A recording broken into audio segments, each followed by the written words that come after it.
Lloret de Mar continua apostant pel turisme de reunions i de negocis i ara ho farà, a més, al costat de Girona i Olot. Aquesta aliança entre les tres ciutats es va fer pública en roda de premsa el dijous 4 de febrer a l'Arxiu Comarcal de la Garrotxa. L'objectiu és esdevenir un pol d'atracció d'aquesta mena de turisme que en els darrers anys ha anat creixent molt. O sigui, al ser un segment de mercat que encara ha de créixer molt i tots tres estan en un estat que ja comencem a recollir fruits però encara no està en plena maduració, la tendència és alcista, és a dir, nosaltres ens hem mogut aquest 2015, ja dic, amb uns 100 esdeveniments i amb uns 25.000 delegats de diferents empreses que han vingut a Lloret. Doncs creiem que això ha de tendir a créixer i crec. Així, les iniciatives del Lloret Convention Bureau, el Girona City Conventions Bureau i els Reunions entre Volcans d'Olot uniran esforços econòmics i humans.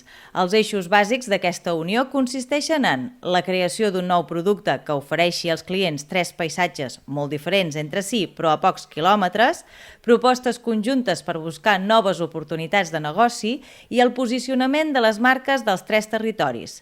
Per aquest 2016 es preveu concertar visites amb empreses organitzadores d'esdeveniments i agències de viatge especialitzades en turisme de negocis.